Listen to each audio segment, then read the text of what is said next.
COVID-19 in children, as well as thorough and rigorous clinical trials.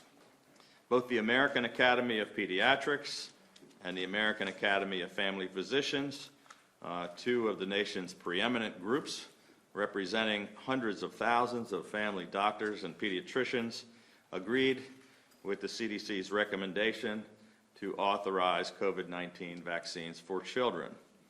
Earlier today, Maryland health officials authorized providers all across the state to immediately begin scheduling appointments, holding clinics, and vaccinating 5 to 11-year-olds in Maryland. Our state health team has been working for many weeks in anticipation of federal approval to mobilize detailed operational plans for vaccinating children. Based on requests from providers across the state, Maryland placed an initial order of 180,000 doses, which began arriving directly from Pfizer earlier this week. Some of these doses are already in place and ready to go across the state. However, the White House has said that it will take them a bit more time to get all of those doses distributed. We will be receiving additional allocations in the coming weeks, and they have committed to supplying enough capacity for all of our 5 to 11-year-olds. Through every step of this planning and preparation process, state health officials have been working closely with pediatricians, pharmacies, local health departments, as well as with the Vaccine Equity Task Force. We have also been coordinating with local school systems and strongly encouraging them to hold clinics in their schools. I'm pleased to report that all 24 local school systems have agreed to do so. In addition to schools, we've been working together with our pediatric advisory panel on plans enabling pediatricians and family physicians all across the state to be able to provide vaccines directly in their offices. Our pharmacy partners are receiving allocations from the federal government, and they will also begin immediately offering the vaccine for children. Through our vaccine distribution operation, the state will be providing additional staffing resources to school systems and local jurisdictions as needed, and we are deploying Vaccine Equity Task Force teams to ensure equitable access for families in underserved communities and in hard-to-reach areas. The Maryland GoVax Call Center, which has already scheduled more than 460,000 vaccination appointments, sent over 1.5 million outbound texts, and made more than 11 million proactive outreach calls to eligible Marylanders, is immediately launching a new, robust effort to reach the parents of all eligible Maryland children. We will also begin airing a brand new round of public service announcements on radio and television featuring trusted Maryland pediatricians encouraging vaccination. As with each previous phase of our vaccination campaign, you can find a provider near you and make an appointment for your children by visiting covidvax.maryland.gov or by calling 1-855-MD-GO-VAX. Our primary goal with all of these actions is to make sure that parents have all of the information that they need to make the best informed decision for their family, because ultimately this decision is up to and should be up to Maryland parents and families. I know that many parents are relieved, and they have been looking forward to this day for many months, and they've already decided to move forward immediately to protect their kids, to avoid unnecessary outbreaks and disruptive quarantines, and to help keep kids in school. I also know that there are some parents who want to do what's best for their children, but who still have concerns or questions. It is important that they get all of those questions answered, which is why we've asked these pediatric experts to be here with us today, and it's why we are strongly encouraging parents who do have concerns to talk directly with their pediatricians or their family physicians. It has now been 11 months since we began our massive operation to get shots into arms in an effort to bring this pandemic to an end. Thanks to the millions of Marylanders who rolled up their sleeves Maryland continues to be one of the most vaccinated states in America. We have now administered more than 8.5 million COVID-19 vaccines and over 430,000 booster shots. Nearly 99% of Marylanders 65 and older have been vaccinated, and more than 86% of Maryland adults 18 and over have been vaccinated. As a result of all these efforts, all of our key health metrics continue to decline across the board. Our COVID-19 positivity rate has dropped by 41% in recent weeks. It's down 89% from its peak. Our case rate has declined by 43% in recent weeks and is now down 78% from its peak. And hospitalizations in Maryland have dropped 35% in recent weeks, and they're down 72% from their peak. We've gotten to this point by listening to the experts and by following the science, and that is exactly what we will continue to do as we work to get those remaining last 1.5% of seniors, the remaining 13.4% of adults in our state vaccinated, and as we work to get more of our school-aged children vaccinated, so that together we can continue to be a national leader in both health and economic recovery. With that, I'm going to turn it over to Dr. Jin-Leen Chan, who's going to provide some additional clinical information regarding the safety and effectiveness of COVID-19 vaccines for children. Dr. Chan?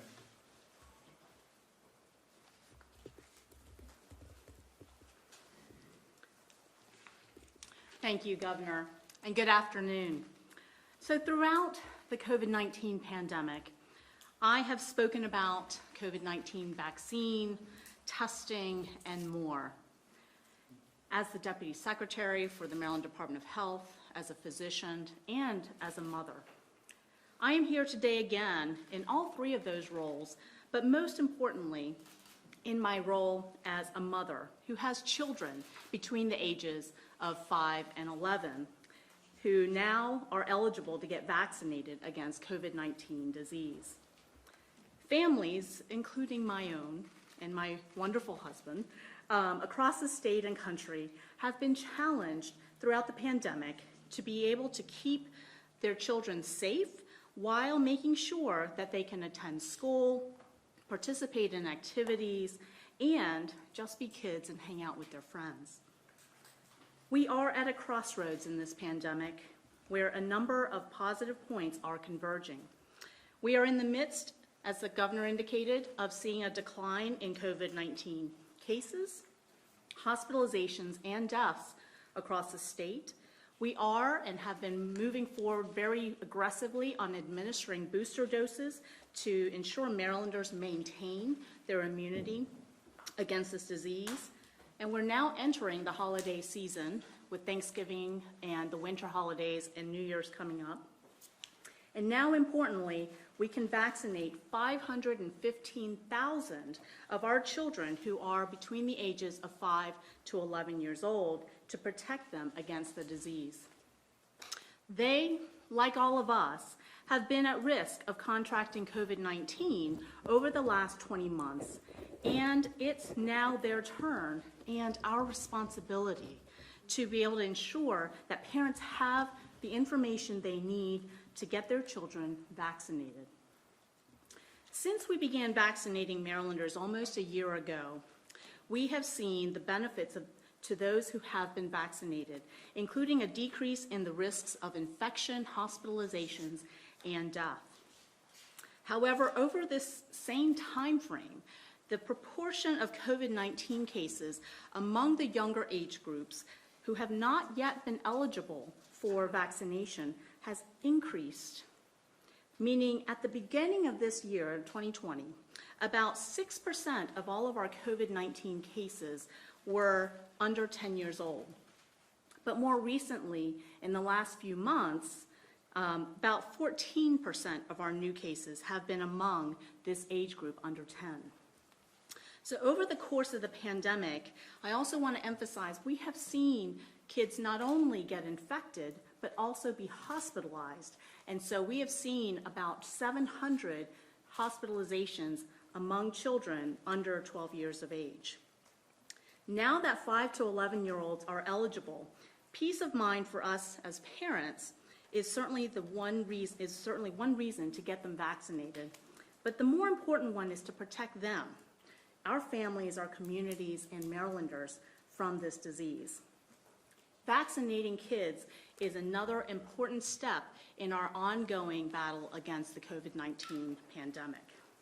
And this is exactly what more than 85% of Marylanders who are 12 and older who have chosen to become vaccinated, and why our health metrics are trending in the right direction.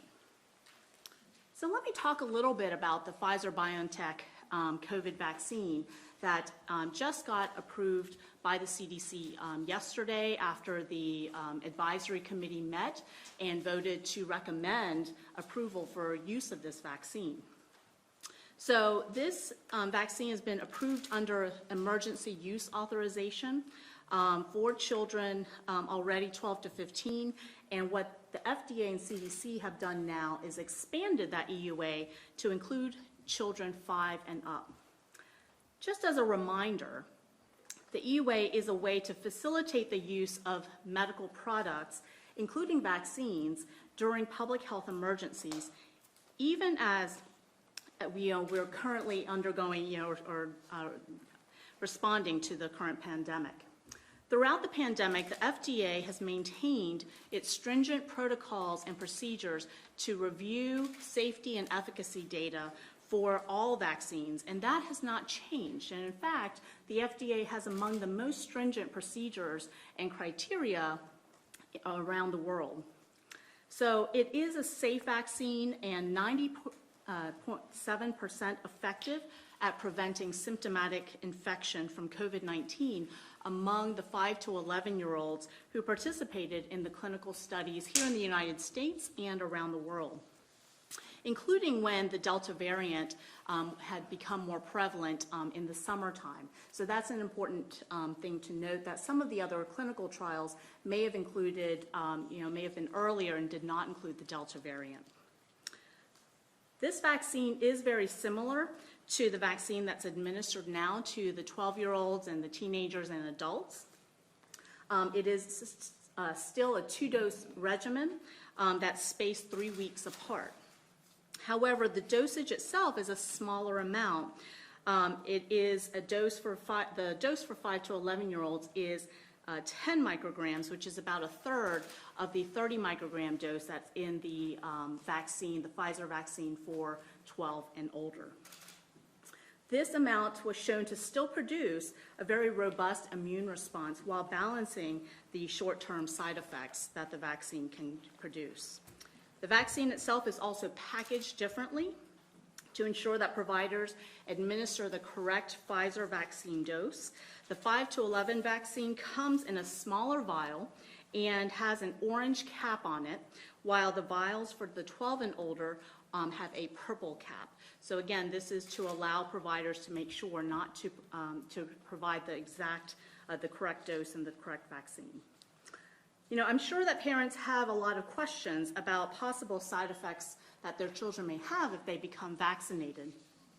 And as with 12-year-olds and many people across the state have gotten vaccinated with the Pfizer vaccine, kids may also experience some side effects, which are normal signs that their body is actually responding to the vaccine itself. So side effects are typically mild, and that's what's seen in the trials as well, and short in duration, maybe about 2 to 3 days, and include pain, redness, and swelling at the site of injection, as well as tiredness, headache, muscle and joint pains, a mild fever, and chills. These common side effects are expected and are usually able to subside or go away within 2 to 3 days, as I mentioned. Some children may actually not experience any side effects at all other than a mild sore arm. It is also important to note that any side effects are much less severe than actually getting COVID-19 infection and being ill from it. In addition, as many as half of the children in the United States who have contracted COVID-19 infection may experience ongoing symptoms in the weeks to months after their initial infection, something that we've been hearing called long COVID. These can include symptoms like fatigue, headache, trouble concentrating, cough, joint pain, and up to 100 other symptoms that include a lot of other organ systems, including the gastrointestinal tract, nervous system, and others. We are learning more about the long COVID symptoms and syndrome in children, but it is something that we are seeing among kids. I would like to also talk about myocarditis and pericarditis because those are among the questions that people may have, in particular related to the Pfizer vaccine. So myocarditis is an inflammation of the heart muscle, and pericarditis is an inflammation of the covering around the heart. In both cases, the body's immune system can cause inflammation in response to an infection or some other trigger. And so we see that commonly in kids for other reasons. There have been some cases where the heart muscle inflammation happens in vaccinated adolescents and in young adults. And it's important to note that these two conditions are also associated with COVID-19 disease itself. And in fact, Maryland has seen 158 cases of the multi-inflammatory syndrome in children, or the MIS-C, which is a post-COVID disease syndrome seen in children, characterized by severe inflammation of multiple organ systems, including the heart, lung, kidneys, and gastrointestinal systems. Many of these kids are quite ill and do end up in the hospital because of this post-COVID syndrome. Among the folks who have been vaccinated, and there's been tens of millions of people who have received vaccines across the United States, the CDC and FDA have confirmed fewer than 900 reports of myocarditis or pericarditis, most of which have occurred in adolescent boys and young men after receiving either the Pfizer or the Moderna mRNA COVID vaccines. So while there are occurrences of myocarditis and pericarditis, it is a much smaller risk related to the vaccine than actually getting the infection itself. So as the governor said, earlier today, we instructed all COVID-19 providers in the state to begin vaccinating 5 to 11-year-olds. We expect to have ample vaccine supply in the state to meet the demand in the days and weeks to come. We are excited that we can now vaccinate this age group, and we know that a lot of parents will feel relieved that their children can now get a safe and effective COVID vaccine and the protection that it brings. The more we are vaccinated as a population, the more we can cut off the spread of disease and the development of variants, and the more we can get back to normal activities and the lives that we want all of our children to have. So for all the parents out there, please look for a vaccine. It is in the state. We've already begun vaccinating. Find a vaccine nearest to you. Contact your local health department. Talk to your pediatrician.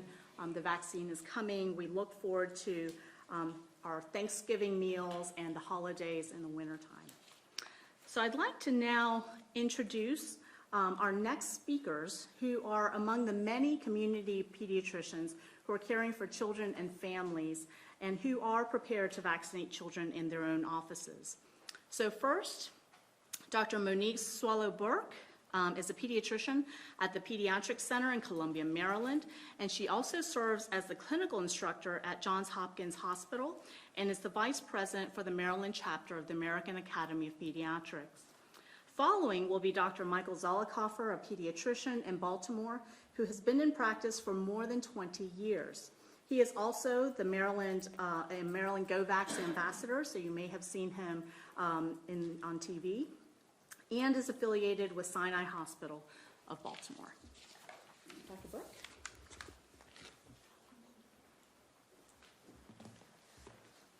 Thank you. Good afternoon, everyone.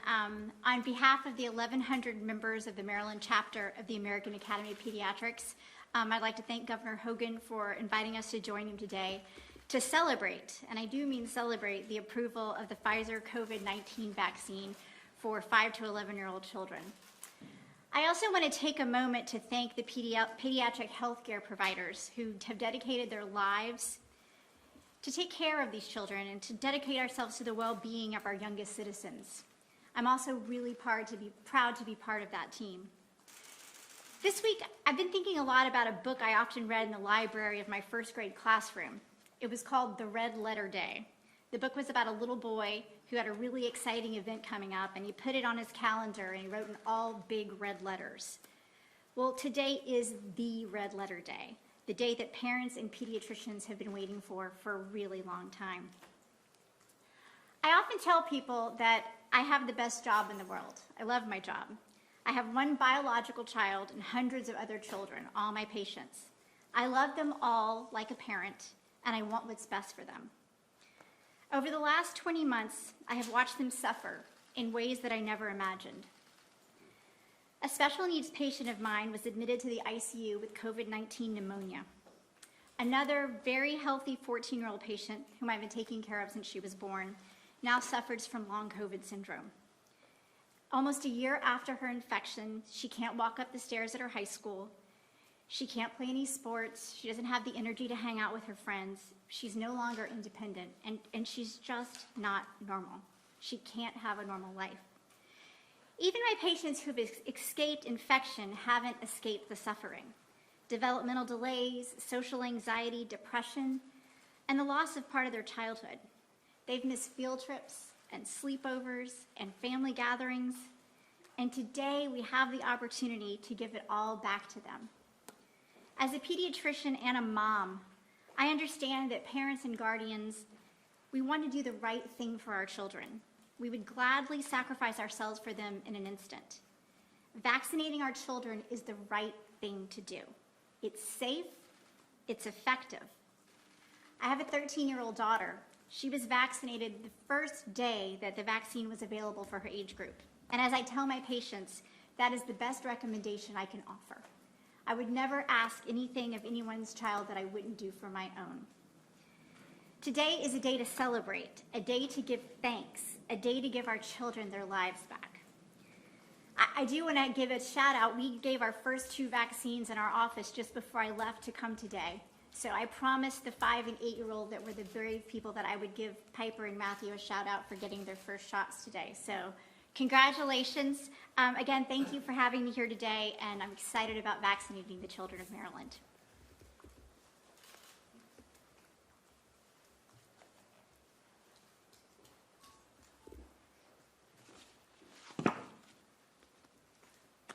Good afternoon. Good afternoon to the governor and Dr. Chan and the media. My name is Dr. Michael Zolikoff. They call me Dr. Z. You don't want to say Zolikoff for too long. I'm still having problems. I've been doing it for 63 years. I have been in practice there for over 35 years, and I followed my father, who died at a young age of 45 of colon cancer, but who also was in pediatrics and served this community. I remember very well as a young child riding with him doing house calls in the projects in the inner city. We care about Baltimore City. He and I both care about the city and this state. We care about our children, and I cannot emphasize that more. Before I even get into the body of my talk, I want to say and give condolence to one of my colleagues who also championed for 20-some years the health care of inner city children and lower socioeconomic groups, Dr. Eric Dobson, who tragically had a massive heart attack 3 months ago and passed. I want to give condolence to his family and his patients. And I also want to say that Eric sent a message from upstairs to all of us. He heard about the 5 to 11 vaccine, the immunizations that we're getting. And he said, we have hope today. That's what we have today. We have hope. The pandemic has killed 745,000 people. Not many children, but too many. We have hope today. Nearly 2 million children, 5 to 11, have been infected. We have hope today. 8,300 children from 5 to 11 have been hospitalized. 2,300 children have been infected with the multi-system inflammatory syndrome, with 94 dying. Have 3 in my practice. Gladly, none of them have passed. But they want to send a message to everybody. We don't want this. You don't want this. So please get immunized. We have hope today. Zalia Ramirez, a 10-year-old from LA, who spent 7 days in a coma and was inches from losing her life. Her family all were immunized, but she could not because she was too young. That changes today. She can now be saved. We have hope today. When she was discharged from that hospital, and I quote her, she said, "Mommy, I don't want to get sick again. I don't want to get sick again." And now she has a chance, and other children also, so that will never happen. Parents, you have a chance to save your children. The decision is yours. You don't got to get the shot, but I'm pleading with you. I'm pleading with you to do so. Just ask Zalia. She said, "Mommy, I don't want to get sick again. I don't want to get sick again." So parents, let's save our children. There are 28 million children between 5 to 11 that are now open for vaccination. Let's get immunized. Many of the children in inner cities and some rural areas lose the schools for a safe haven. They get their breakfasts, their food there. They take after-school programs. This shot will make that safer. Let's get hope again. The shot is 91% effective. The shot is about a third of the dose that we give to adults. It's a 2-shot regimen like all, and it's a very safe shot with minimal side effects. This is a good shot. This is a good shot. We have hope today.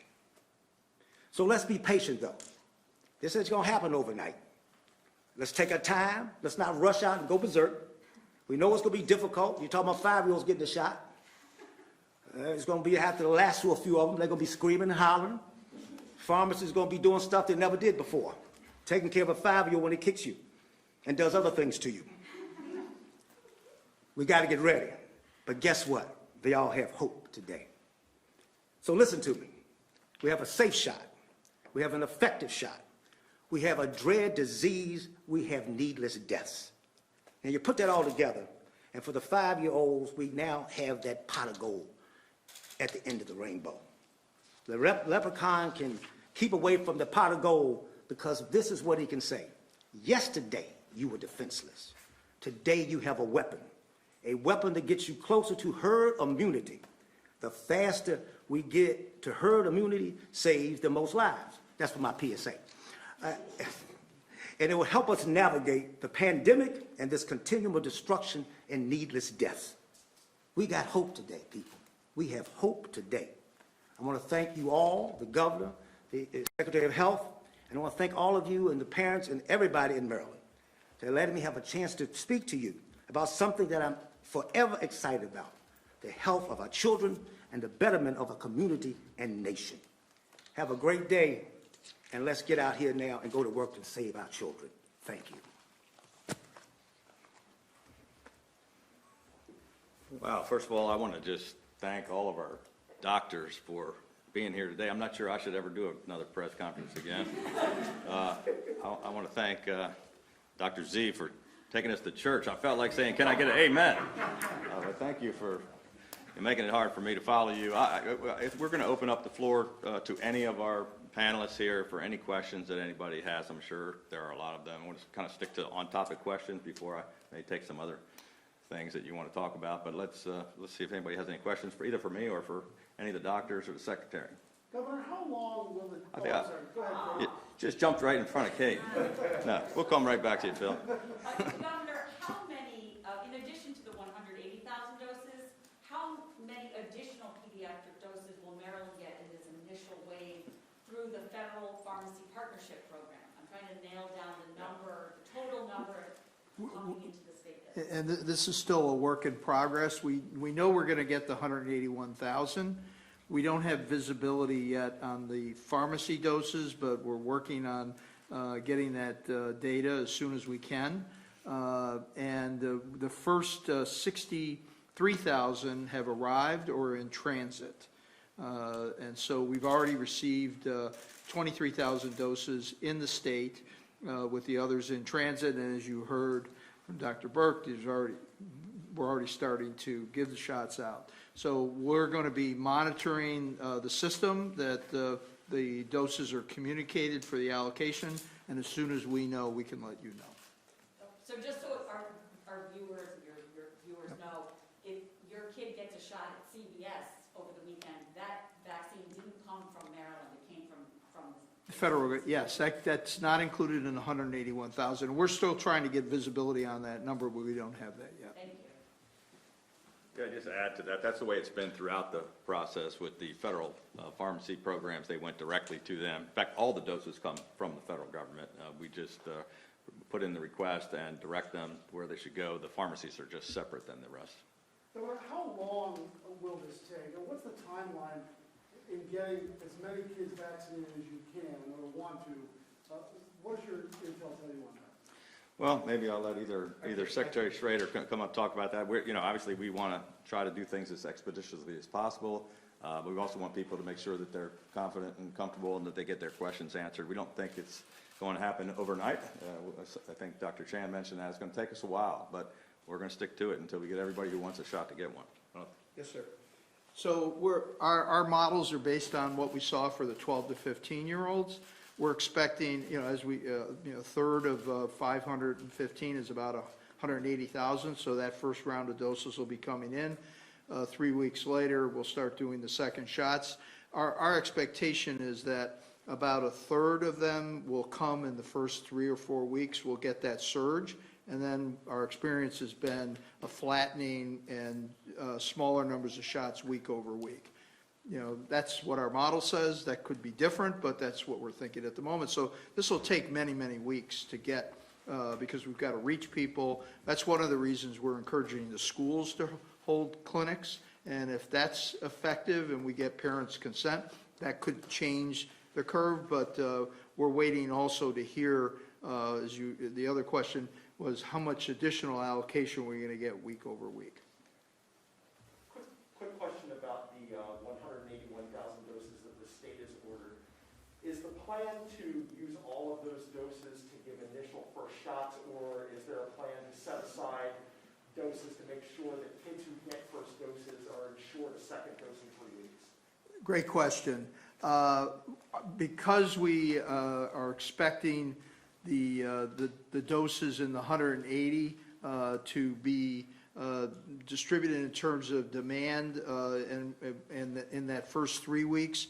The guidance we're giving to pediatricians in particular is that they have to manage that first and second dose distribution, and we are giving many doses to the local health departments to manage. So we're going to allow the providers to self-manage, and they understand that 3 weeks later they need these doses. That's one of the reasons why we've got to carefully track when the next allocations are going to come. We've done some modeling, and it suggests that it'll be tight, but we believe that based on the uptake we expect to get, that we will have enough doses for second doses come week 3, 4, 5. So to be clear, the recommendation is not necessary.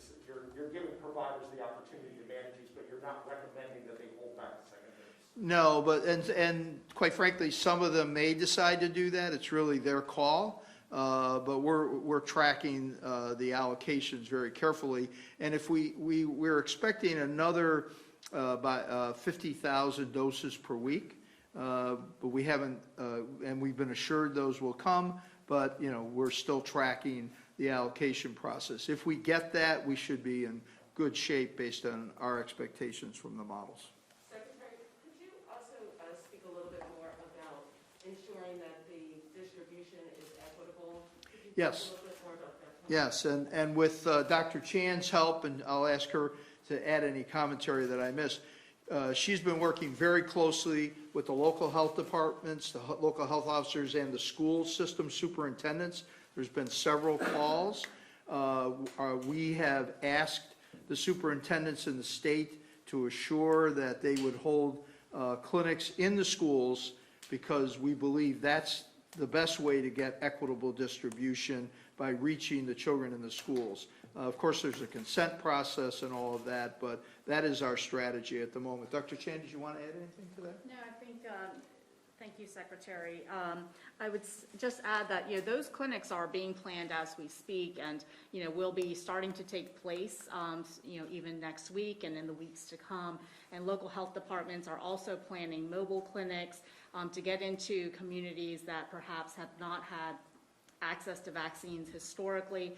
Our Vaccine Equity Task Force that has been stood up since February and working really hard around the state to get vaccines into some of these hard-to-reach populations and into communities is also standing by, ready to go. And so we have a number of tools in our tool belt to really get into communities and to work with partners, community partners, schools, and others to get vaccines out. Doctor, is there a way to quantify how many school-based clinics there will be? There are probably a lot of parents out there wondering, will my child be able to get it at their school? I mean, how much, is it going to be like half, or is there a way to make a number on that? So I know that all school districts are working to establish school-based vaccines, as the Secretary and the Governor have indicated.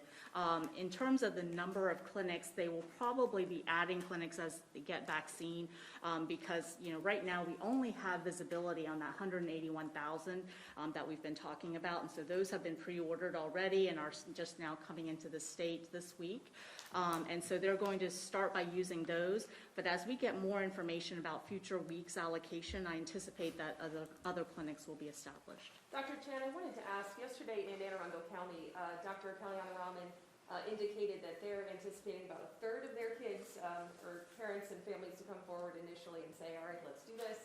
About a third are going to wait and see, and about a third are going to say, no, we don't want the shot. On a state level, what are you all anticipating in terms of these phases?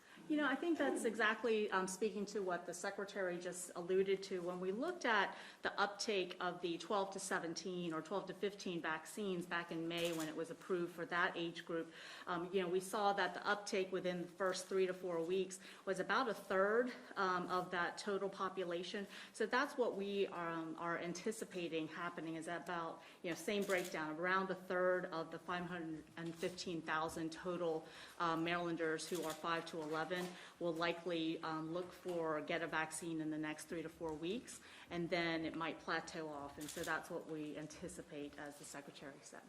Dr. Chan, we keep hearing, you're one of the people who's saying kids are not just small adults, and you treat them differently, you have to administer vaccine differently. Have you had to order different supplies, different needles, different things to vaccinate the little kids, and have there been any supply chain issues? So I think that as it has been since the beginning of the vaccine campaign, the federal government has been, front and center in terms of the logistics and operations of sending the vaccines and the supplies, so including, alcohol pads and syringes, needles, et cetera, out. So they did change the syringes for this vaccine. The other thing that changed is that the package sizes are smaller. So you may have heard, and this had been a big logistic issue for us, that the Pfizer vaccine would come in these large trays, multiple trays of 1175. So that's a lot of doses to manage. So now they've repackaged it so it's actually smaller in quantity. But what that means is that the supplies that come with it also have to be repackaged in smaller quantities. So, that's not on us per se, so we have not purchased additional supplies there, but the supplies are coming with the vaccines, and as you've heard, they are, coming together, and kids are starting to get vaccinated around the state. A question for Dr. Berkman. Both of you and Dr. Zolnikoff spoke very passionately about getting children vaccinated. There is a growing debate about whether or not this should be considered a vaccine among the group of things that we require children to be vaccinated for before attending school. Is there a consensus among pediatricians, among the academy, about how these vaccines should be treated with our school-age children? So I don't think that at this point they've come out with a statement about whether they think they should be required for school. I think that we will need to take a look at data and make decisions as we progress. I will say that we're pediatricians. We believe in vaccinations. Vaccinations save lives. We're very good at giving vaccinations. We give thousands of them a year. So I think that, at your pediatrician's office, this is certainly a good place to get information about vaccines and talk to someone who's very comfortable with vaccine dispensing and with the side effects and things like that. So I think it's really, at this point, an important one-on-one conversation to have with your pediatrician. Anyone else? All right, thank you. Governor, in regards to the election results in Virginia yesterday and the race in New Jersey, which is still apparently too close to call, what are your thoughts on that? And does that change your position about this consideration about possibly running for president? Look, I reached out to congratulate the governor-elect in Virginia last night. I'm looking forward to hopefully sitting down with him. I'm very much looking forward to working together with him in the region. I'm going to welcome him to the RGA and the NGA, and I think he's going to do a terrific job. It sent quite a message, I think, that they swept all of the statewide elected offices in Virginia. Jack Citarelli, I also have had conversations with. He's a terrific guy who no one expected to win. Youngkin, we were talking about for months, and he had unlimited amounts of money in his campaign. He got a lot of national attention. Jack Citarelli reminds me of, Larry Hogan, because he had no money, no one expected him to win, and he came out of nowhere. We haven't got the final answer yet, but there's a chance that we may be also welcoming another new governor in New Jersey. I think it was great. I think it sends two messages, basically.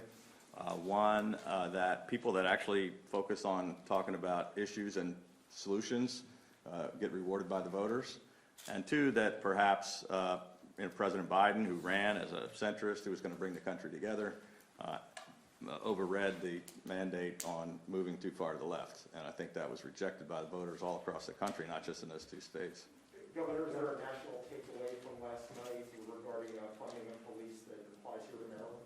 Say that again? Is there a takeaway from the national results on police funding that is applicable here to Maryland? Well, when they first started talking about defunding the police, back in May of last year, I was the first one on national television strongly disagreeing with that. Last week or so, after we heard a Baltimore City councilman talk about eliminating the police in Baltimore City, we talked about more funding for police. I just saw, obviously, that everywhere across the country, that people that said that won their races. People who talked about defunding the police lost their races. Mayor of New York is a former cop who said it's crazy, you can't take money away from the police. He was elected over all of the people that other people thought were going to win. I just saw some polling a couple days ago, national polling. 75% of the people in America agree with me and want more funding for police, not less. Governor Hogan. Arizona and Connecticut passed sports betting at the same time as Maryland, and they've both been live with sports betting for several weeks. Today, the sport punted on their entire agenda. Do you have any insight into what happened, and do you have any reaction? Yeah, on sports betting, it's a very frustrating situation. Obviously, the voters overwhelmingly voted for sports betting.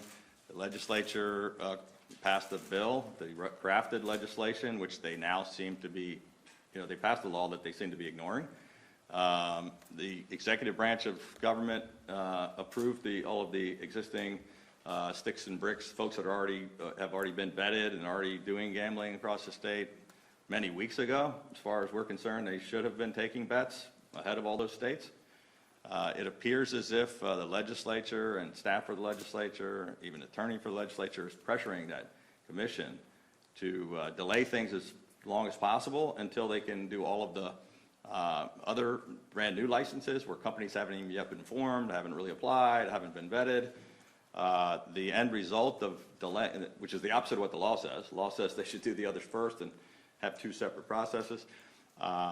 If in fact they don't act immediately and approve those, and if the legislature has their way in violating the law, then it's going to be at least a year or more before anyone gets the ability to do gambling in Maryland, sports betting, and potentially it could kill the entire deal. So I didn't see the details of the secret closed-door meeting they had today. It kind of reminds me of redistricting, where you don't get to see what they do. But it's a problem. And I mean, I'm sure they're all going to be sued by all the people whose licenses have already been approved. Thank you.